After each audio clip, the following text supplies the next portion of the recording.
Joyeux sabbat à tout le monde. Il y a le message d'aujourd'hui qui va démarrer dans quelques minutes. Arrêtez le popcorn. Arrêtez d'écouter Jay-Z. Arrêtez les trucs que vous faites. Et maintenant, c'est le moment de la parole de Dieu pour écouter ce que Dieu a à nous dire aujourd'hui. Car il faut nous nourrir spirituellement. La Bible nous dit: l'homme ne vivra pas de pain seulement, mais de toute parole qui sort de la bouche de Dieu. Donc si quelque chose sort de la bouche de Dieu, c'est pour nous nourrir spirituellement. Le monde est en famine totale spirituelle parce qu'ils n'ont pas la parole de Dieu, parce qu'ils ne sont pas nourris. Et vous faites l'expérimentation vous-même. Vous passez même un jour sans lire la Bible, vous voyez que ça va très mal. Parce que vous n'êtes pas nourri spirituellement. Quand on nourrit spirituellement, supernaturellement, Dieu nous donne le pouvoir pour faire le bien à travers par sa grâce. Donc maintenant, c'est le moment pour vous pour accepter les vérités, chercher ce qui est vrai, ce qui est faux, et on va demander au Père Céleste de nous aider. Père Céleste, merci pour ta grâce, ta bonté, ta miséricorde, qu'on puisse comprendre ta parole aujourd'hui et la mettre en pratique, et qu'on puisse suivre ta vérité, te connaître mieux. Aide-nous, Père Céleste, prospère-nous, aide-nous à être financièrement indépendants. Ceux qui sont malades, aide-les à être en bonne santé. Aide-nous à être en paix avec les gens de ce monde. Donne des bonnes opportunités, Père Céleste, pour nos biens. Et qu'on soit fidèle à toi, qu'on t'aime pour l'éternité. Au nom de Jésus, Amen. Aujourd'hui, c'est sur le mensonge. On va très vite dans Genèse chapitre 3, verset 4. Genèse chapitre 3, verset 4. Il nous est dit: Satan, l'adversaire, rentre dans un serpent. Et le serpent, il commence à parler. Et Ève, elle dit: tiens, un serpent qui parle. Oh, c'est original. Et le serpent lui dit: mais Dieu a-t-il vraiment dit? Dieu a-t-il vraiment dit que si tu manges, tu vas mourir? Et elle dit: quoi? Dieu a-t-il vraiment dit? Oui, Dieu l'a dit ça. Mais là, il y a une autre personne qui me dit un autre point de vue différent. Et apparemment, cette personne-là, qui est dans le serpent, il connaît Dieu mieux que moi. Parce que moi, Ève, je viens juste d'être créé il n'y a pas longtemps. Dieu a-t-il vraiment dit que quand vous mangerez, vous mourrez? Ce serpent-là, peut-être qu'il connaît mieux Dieu que moi, donc il sait que des choses que je ne connais pas de Dieu. Et peut-être il sait vraiment qu'au fond, si je mange de ce fruit, je ne vais pas mourir. Et ce qui s'est passé, c'est qu'au lieu de croire implicitement en Dieu, implicitement à la parole de Dieu, elle a commencé à douter et à écouter d'autres points de vue. Ça, on parle de ça, de tout le système cartésien, évolution, tous les philosophes, tout ce qui est philosophie, Descartes, Rousseau, Voltaire, tout ça, c'est tout un flot de livres, un flot d'idées, de livres et tout qui vient de la bouche de Satan, mélangé avec des vérités à l'intérieur. Mais ça, ce sont que des choses écrites pour faire un flot qui dit, en fait, Dieu a-t-il vraiment dit? Tout ça, toute l'évolution, Descartes, tout ça, toute la philosophie, c'est Dieu a-t-il vraiment dit? Voilà. Et ça, il y a des pays comme la France qui est totalement imbibé de ça. Dans le cœur des Français, c'est vraiment Dieu a-t-il vraiment dit? Genèse 3.4. Dieu sait que le jour où vous en mangerez, vos yeux s'ouvriront et que vous serez comme des dieux connaissant le bien et le mal. En fait, non, mais c'est même pas que vous allez mourir, tu vas mourir, Ève. C'est que premièrement, tu vas pas mourir, mais en plus, tu vas avoir du plaisir incroyable, indicible. Tes yeux vont s'ouvrir, tu vas voir des choses incroyables comme tu n'as jamais vu avant. Des choses incroyables, merveilleuses, puissantes. Incroyables. Tu veux dire que Dieu, il te cache du plaisir que tu ne peux pas avoir. Mais dès que tu vas manger du fruit, le plaisir, il va se décupler de milliards. Tu vas voir des choses, mais incroyables. C'est exactement ce qui s'est passé. Elle a commencé à douter de Dieu, au lieu de croire implicitement à la parole de Dieu. Et la plupart des gens font ça dans les églises. On leur dit, le samedi c'est le jour du repos dans la Bible. Et Dieu ils disent, mais Dieu a-t-il vraiment dit ça? Parce que mon pasteur il dit différent. Et quand le pasteur il parle, il est en train c'est la voix de Satan qui parle. Un pasteur, voix de Satan, pour contredire la parole de Dieu. Tout ce qui est fausse doctrine, enlèvement, tout ça, islam, bouddhisme, hindou, c'est que Dieu a-t-il vraiment dit. Et c'est pas des choses de simplées, hein. C'est la puissance supernaturelle de la très très grande grandeur puissante de l'intelligence de Satan qui a confectionné ça dans ses laboratoires.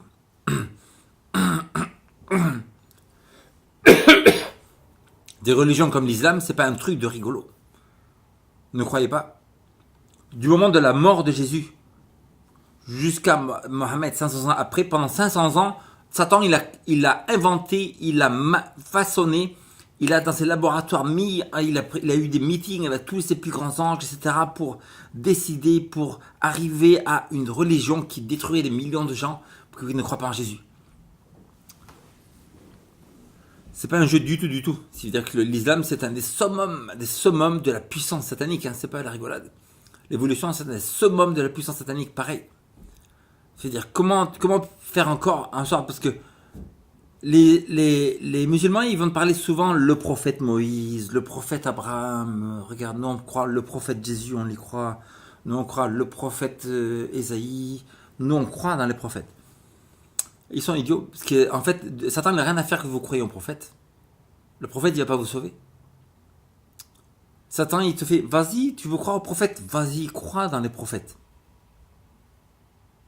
Mais qu'est-ce que ça veut dire? Je crois en Abraham. Tu crois en Abraham? Tu as lu ce qu'il y a Abraham? Non. Tu veux le nom d'Abraham, c'est tout. Ce qui est intéressant, c'est que les musulmans disent, moi je crois en Moïse, Abraham, tout ça, tous les prophètes, nous on y croit souvent. On croit dans tous les prophètes, nous on a du respect pour eux quoi. T'as du respect pourquoi? Qu'est-ce qu'il a dit le prophète Abraham que tu aimes? Le prophète Abraham il a dit, je sais pas quoi. Je sais pas, le prophète Abraham il a dit des trucs mais j'ai oublié. Parce que déjà pour eux la Bible elle est corrompue, donc ils l'enlèvent de côté. Tout ce qu'ils ont c'est les noms des prophètes d'avant, le nom Abraham, Moïse, etc. Mais ils savent rien du tout de ce qu'ils ont enseigné. Dans le Coran, les enseignements qu'ils ont de ces prophètes-là, ils sont corrompus, ils sont mélangés, ils sont tordus à fond. C'est-à-dire que c'est n'importe quoi. Donc quand ils disent on croit dans les prophètes, ils croient pas du tout au prophète, parce qu'ils ne savent même pas qui c'est le prophète. Ils n'ont jamais vu une histoire du prophète, ils savent pas vraiment qui c'est ce prophète. Donc ils croient pas dans les prophètes.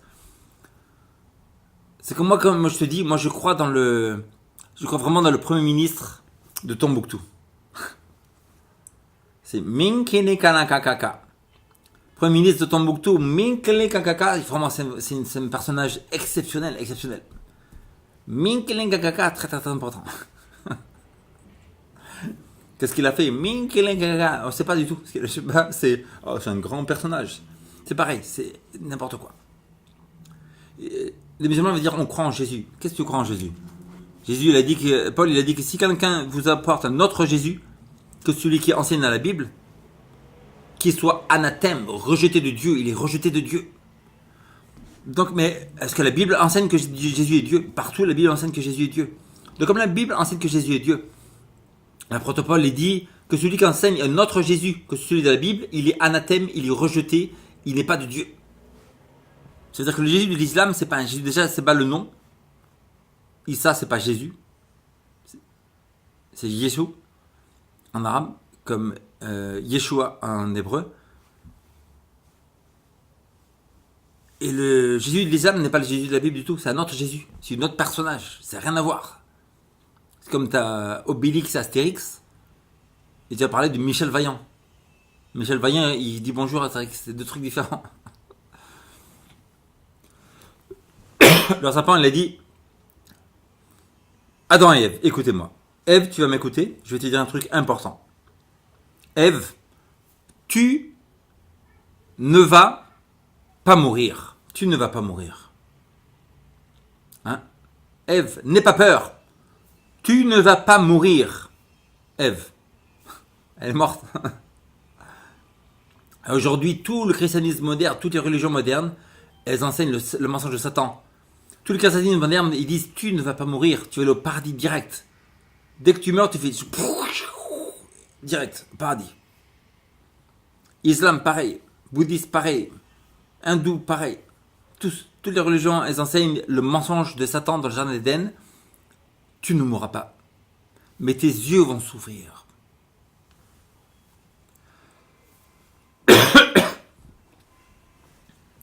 C'est que, ici, dans cette histoire, c'est assez intéressant. Satan, il va te mettre de la vérité pour faire avoir Ève. Ce qui dit pas Dieu n'existe pas. Là, Satan, il ne va pas dire Dieu n'existe pas. Pourquoi Satan n'a pas dit Dieu n'existe pas? Parce que Adam et Ève, ils ont vu Dieu de leur Dieu. Donc, il ne peut pas dire il n'existe pas. Donc, Satan, il va dire tiens, si je vais leur dire Dieu n'existe pas, ça va pas marcher. Mais je vais leur dire je connais Dieu, je suis ami avec Dieu, j'ai passé du temps avec lui, je suis le serpent. Et moi, en connaissant Dieu vraiment mieux que vous, je vais vous dire que ce qu'il a dit, c'est juste parce qu'il vous aime. Mais vraiment, si vous mangez, vous n'allez pas mourir, mais vous allez être des gens très très heureux. Très heureux. Tu vois, Ève, dès que ta bouche va être remplie du fruit, tu vas ressentir des choses incroyables. Essaye. La femme répondit au serpent, nous mangerons du fruit des arbres de jardin, mais quant au fruit de l'arbre qui est au milieu du jardin, Dieu a dit, tu n'en mangerai point et tu vous y toucherai point, de peur que vous ne mouriez. Alors le serpent dit à la femme, vous ne mourrez point. Le serpent il dit, tu vas pas mourir. Mais Dieu sait que le jour où tu en mangeras, vos yeux s'ouvriront. Déjà, tu vois, il a utilisé la technique Macron, la technique pensée positive. Il faut se voir déjà dans la réussite. Et Satan il a utilisé ça. Satan il lui a dit, le jour où tu vas en manger, Ève, le jour où tu vas manger de ce fruit, donc déjà, Satan il lui a dit à Ève, tu sais quoi?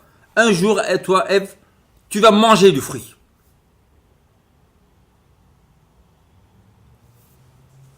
Vos yeux s'ouvriront et vous serez comme des dieux, connaissant le bien et le mal. Il connaît les êtres humains, Satan. Donc vous savez que les êtres humains, ils veulent toujours être plus grands, plus forts, etc. Il dit, toi, Adam et Ève, vous êtes des simples humains, vous pouvez devenir comme des dieux. C'est ce qu'enseigne l'église des Mormons aujourd'hui. Ils disent qu'un jour, les humains, ils vont être des dieux. Et c'est le but de Satan. Satan était jaloux. Dans le ciel, avant que la terre soit créée, avant que les humains soient créés, longtemps avant, Satan était Lucifer, le porteur de lumière, parfait. Il adorait Dieu constamment, du matin au soir, comme les autres anges. Mais Dieu a créé un ange le plus possible près de lui, parfait, presque autant comme Dieu. Vous pouvez voir tout ça dans le livre The Truth About Angels. The Truth About Angels, Tex Ellen G. White. Le livre, il est gratuit. Incroyable, hein. Vous pouvez lire les détails de ce qui s'est passé. Et le Père, dans le ciel, il a accepté que Jésus vienne dans les conseils. Et tous les deux, ils étaient en conseil spécial pour tout ce qui se passe dans l'univers. Voilà, ça c'est l'explication de pourquoi il y a tout le mal aujourd'hui, tous les détresses, toutes les souffrances, toutes les maladies, tous les trucs, toutes les violences, toutes les agressions des gens, tous les meurtres, voilà pourquoi tout ça s'est arrivé. Le Père, il a dit à Jésus, tu entres en conseil avec moi et tous les deux, on est en conseil spécial pour le futur de l'univers. Satan, il a dit, mais si Jésus va dans le conseil, pourquoi moi je ne rentre pas en conseil? Toi, Père Céleste, ne vois-tu pas qu'il y a des millions d'anges qui me suivent, qui m'aiment, qui respectent hautement mon autorité, moi, Satan? Je veux rentrer en conseil avec Jésus aussi.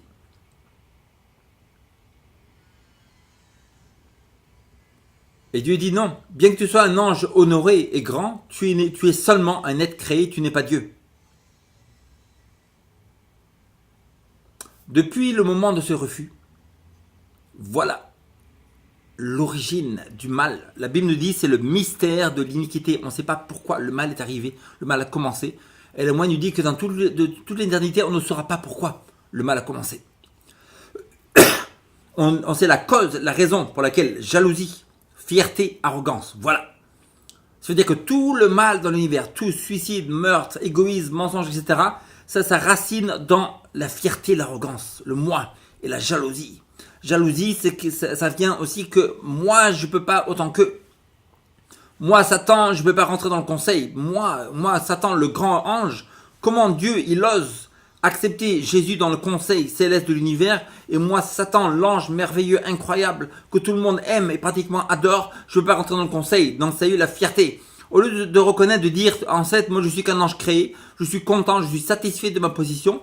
Lui, il a dit, non, je suis pas satisfait de la position. Et donc, la base de tous les péchés, l'arrogance, l'égoïsme, la violence, le meurtre, etc. Tout, c'est la base, c'est l'arrogance. L'arrogance.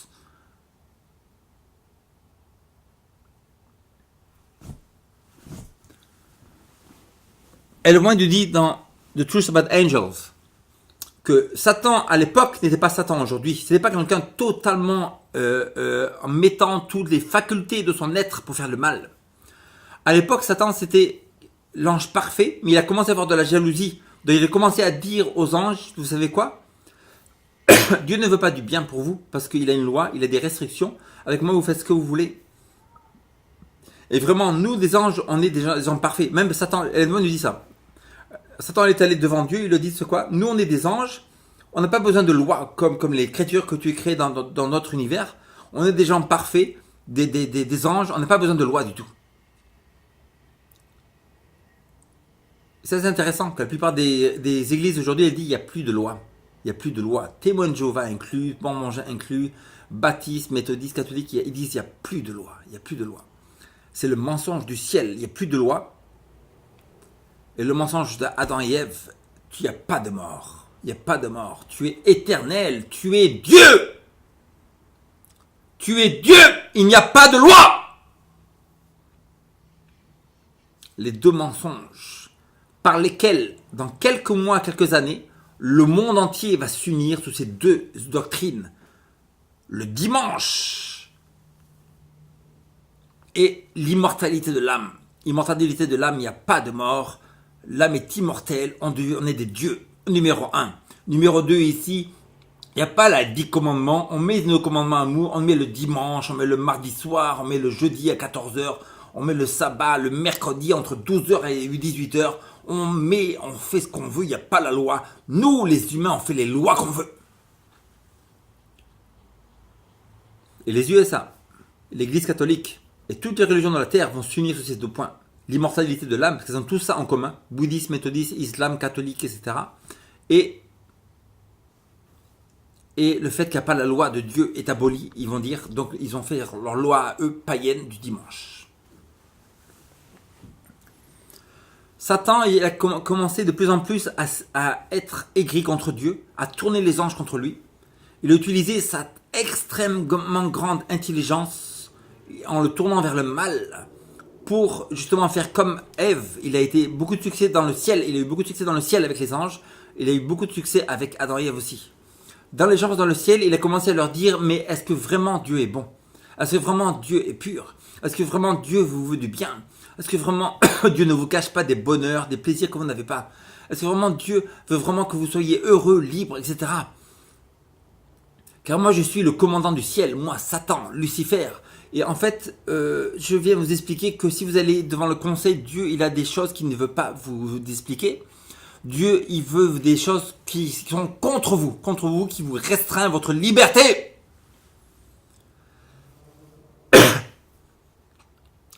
Et Satan a utilisé ces mensonges avec une tellement grande habileté qu'un tiers, il y a des milliards d'anges, des milliards d'anges, un tiers peut-être des centaines de milliards d'anges ont suivi Satan.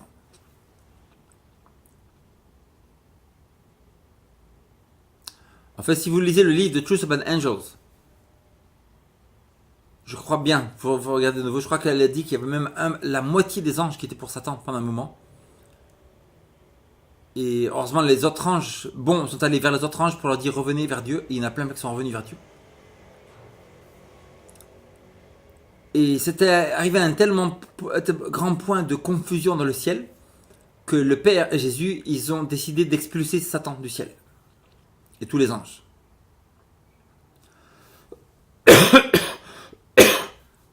Un jour, Satan, il voit un ange passer. Il lui dit bonjour, je voudrais avoir un conseil avec Jésus. Jésus, il accepte le conseil avec Satan. Et là, Satan, il était allé vraiment très très loin, très loin, très loin, très loin dans le mal. Donc il va voir Jésus, il lui dit vraiment, je suis désolé pour tout ce que j'ai fait. Je me rends compte. Et le moi de dire en fait que quand Satan était expulsé du ciel, il n'y avait plus de bonheur, il n'y avait plus de sourire, il n'y avait plus de joie du tout. Le front, il était aigri, il était rempli de malheur, de tristesse, de confusion. Et Satan, il s'imaginait le futur qu'il allait avoir, séparé du Père, séparé de Dieu, juste avec une rébellion totale, pour vraiment terminer dans le feu, mourir et être détruit pour toujours. Il voyait son futur. Plusieurs fois, Ellen White nous dit que Satan, il s'est presque repenti, totalement. En voyant tous les anges adorer Dieu, il les adorait aussi, mais elle dit que son cœur était rempli de fierté et de jalousie et de haine contre Dieu.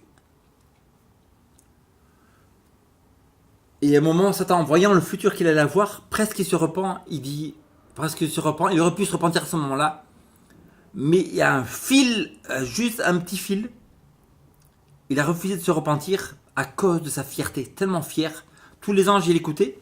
S'il se serait repenti, il aurait dû aller voir tous les anges et leur dire, je suis en erreur, j'ai fait le mal, je vous ai induit contre le Père et Jésus-Christ, et donc maintenant je suis en erreur, je suis désolé. Et tous les milliards d'anges lui auraient dit, mais c'est quoi ça? Tu as fait le mal contre nous? Et donc il aurait haï peut-être pour toujours, Satan. Et un fil tout près, Satan presque il se repent, il se dit, peut-être je m'humilie, je vais demander pardon à tout le monde. Mais la fierté, elle, moi, il dit qu'elle était tellement forte dans son cœur, tellement forte, qu'il ne pouvait pas. Il a continué dans le mal. Et ce jour-là, Satan, il a un meeting avec Jésus, et il dit, je suis vraiment désolé, je voudrais être rétabli dans ma position passée, comme le chef de tous les milliards d'anges dans l'univers, le leader de tous les anges, je voudrais revenir dans ma place avant. Et Jésus dit non, c'est pas possible, tu es allé trop loin dans le mal. Et Jésus commence à pleurer.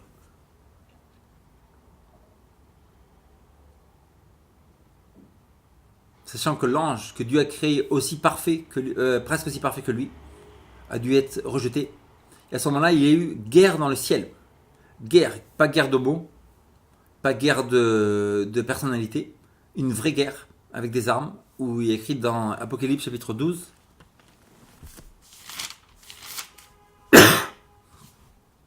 Il fut précipité le grand dragon, le serpent ancien, appelé le diable et Satan, celui qui séduit toute la terre. Il fut précipité sur la terre et ses anges furent précipités avec lui. Il y eut guerre dans le ciel. Jésus et ses anges combattirent contre le dragon, et le dragon et ses anges combattirent. Mais ils ne furent pas les plus forts, et leur place ne fut plus trouvée dans le ciel. Donc voilà ce que Satan a été envoyé. Il a été précipité, l'accusateur de vos frères, celui qui accusait devant Dieu jour et nuit. Il fut précipité sur la terre. Sur la terre maintenant, il y a tous les Satan et tous ces anges qui sont ici. Et voilà pourquoi l'histoire de la terre, entre le bien et le mal, le créateur de l'univers, Dieu, rempli d'amour, et Satan, l'ange qui a voulu prendre la place de Dieu, qui voulait être comme Dieu, pour avoir un temps de rébellion, un temps de fun, un temps de s'éclater, à voir les gens mourir. Ellen G. White nous dit qu'en fait, que chaque fois qu'il y a des animaux qui meurent, qui sont torturés, Satan, il a un sourire, il a un plaisir indicible de voir des animaux mourir. Des petits animaux comme des oiseaux, des chats, etc. Il aime voir des animaux mourir, et souffrir et être torturés. Satan, c'est un être pourri, totalement corrompu, des pieds à la tête. Et notre monde d'aujourd'hui est rempli de gens qui sont sous le pouvoir de Satan. Vous rigolez ou quoi? Le président de la France est un sataniste. Emmanuel Macron est quelqu'un qui baisse ses genoux devant cet ange maudit qui s'appelle Satan. Les Obama, les Clinton, 40% des gouvernements, comme le gouvernement de Belgique, de tous les pays du monde, les Illuminati, les francs-maçons, les Jay-Z, les Rihanna, les Kiyaza, les 50 Cent, tout le monde d'Hollywood, le monde de la musique, le monde du film, le monde du football, le monde du sport, le monde de l'automobile, pratiquement c'est tous des groupes de gens totalement voués à Satan, en le sachant, c'est pas par hasard, s'ils le savent. Le monde de la télévision, totalement rempli de francs-maçons, le monde Le monde des journaux, Le Point, Paris Match, totalement des francs-maçons Illuminati qui adorent Satan. C'est pas des gens qui rigolent comme ça. Ils vont dans des meetings à la Loge d'Orient, au Métro Rome, il y a la Loge d'Orient là-bas.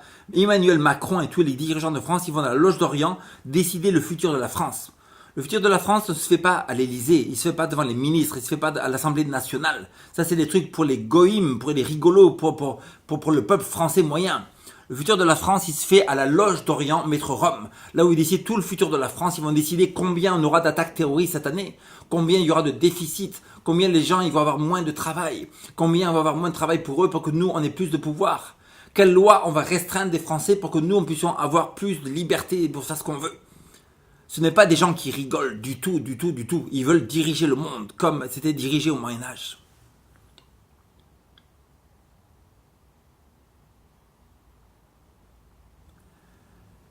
Pourquoi ils font ça? Parce qu'on voit bien, il y a écrit dans Matthieu. En fait, j'allais faire un sermon, c'est totalement autre chose qui sera. C'est un autre sermon que le Saint-Esprit et les anges me donnent de donner. Moi, je ne savais pas. Je reçois des idées dans la tête de dire ça, et moi, je dis ce que Dieu me dit de dire. Ce ne sont pas mes paroles. Satan, il a dit à Jésus, Jésus, si tu te mets comme ça, là, par terre, tu te mets par terre comme ça, tu te mets comme ça, ouais, par terre, tu te mets à genoux, et tu m'adores. Vas-y, tu fais comme ça, tu fais comme ça, tu m'adores, tout ce que tu veux, regarde. Et Satan, il met Jésus en haut d'une montagne. T'as tout le royaume de la terre. Babylone, la Mède, les Grèce, Rome, États-Unis, la richesse, boum, Hollywood, les plus grands hôtels, les trucs, les plus gros yachts de millions de dollars, etc. Les richesses, les 5 étoiles partout, les limousines, les Ferrari, Testarossa, les Lamborghini, Countach et tout, là, à 280 000 euros, etc. T'as tout ce que tu veux, les richesses, l'opulence, les plus grandes mentions de 95 millions de dollars, etc. Les yachts de 500, de 100 millions de dollars, etc. Et Satan a dit, si tu m'adores maintenant, tout ça, tu l'as. Tu as tout ce que tu veux. Jésus, il est dit, tu adoreras le Seigneur lui seul, et lui seul tu adoreras. Donc en fait, les gens de la terre aujourd'hui, c'est vrai que quelqu'un qui adore Satan, il peut avoir tout ce qu'il veut. Un Illuminati franc-maçon, dans n'importe quel pays qu'il est, il a l'argent qu'il veut, il a les restaurants, les sorties, les voitures, il a tout ce qu'il veut, parce qu'il y a toute l'opulence de la terre, parce qu'ils adorent Satan, leur donne tout ça, parce qu'ils l'ont adoré. C'est la promesse que Satan donne. Tu m'adores, Satan il dit, tout ça je te le donne. Et dans l'histoire de la musique, tout va bien. C'est-à-dire, des rappeurs, la musique c'est un truc que les gens ils ont aucun talent quelconque, mec. Faut pas rigoler. Faut pas se foutre de la gueule des gens pour dire que le mec il a un talent. Tu regardes même la vidéo de Eminem. Regarde, il y a une vidéo sur YouTube, il dit la vidéo qui a rendu Eminem à succès. La vidéo il fait well, this is funny who you get down because this is the way Allah show for so and my grandmother she liked to get down and though she showed all the D and everybody know who you said the Jew that's why c'est chez le joke, c'est chez le joke, every day you gotta from the home, you gotta down in the street, man, and that's the way you go to the mall, you get down, c'est chez le joke, c'est chez le joke, voilà. Talent. Et le monde actuel est malade. Moi, dans les années 80, quand j'habitais à Los Angeles, la première vidéo de rap qui est sortie, c'est Beastie Boys. Fight for your right to party. Et quand ça est sorti, je me dis, c'est un truc de... Comment déjà le mec... Comment ils peuvent se sortir cette vidéo là? On voit c'est bien, c'est... Très bien, c'est pas de la musique. C'est pas considéré musique, c'est un sampling, tu enregistres. Quand tu as joué de la musique, tu sais que tu enregistres, tu fais... Hop, je reste enregistré, tu mets... Tu enregistres, voilà, tu as fait une chanson. C'est pas la musique, c'est un truc pour rigoler comme ça. Mais le truc qui était pour rigoler à l'époque, les gens, ils se le prennent au sérieux maintenant. Et comme la plupart des gens sur la Terre, ils n'ont qu'une éducation musicale, ils vont croire que c'est la musique.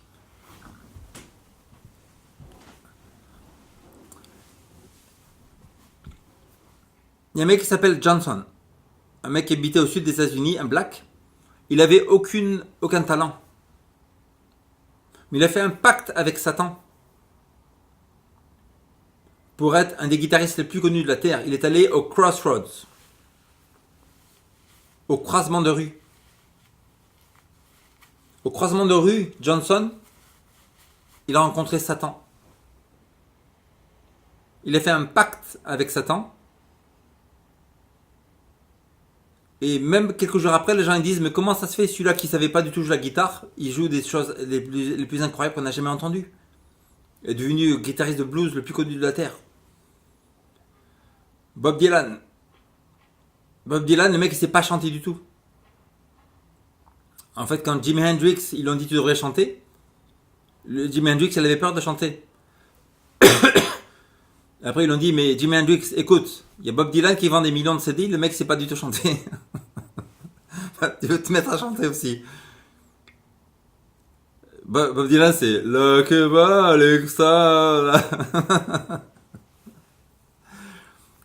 Après ils ont demandé à Bob Dylan mais pourquoi tu continues à jouer de la musique à 70 ans, 65 ans, etc. Bob Dylan il dit parce que j'ai donné mon âme au chef. J'ai fait un pacte avec le chef. Le mec de la télévision il dit mais c'est de qui tu parles? Quel chef? De quel chef tu parles? Bob Dylan il dit ben le grand chef, le chef, Satan.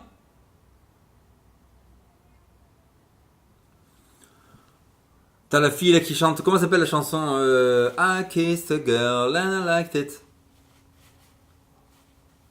Dans une interview elle dit j'ai voulu être l'immigrant du gospel, ça n'a pas marché, donc j'ai donné mon âme à Satan. Et tu vois des gens qui ont aucun talent, Satan il leur tourne le truc, ils sont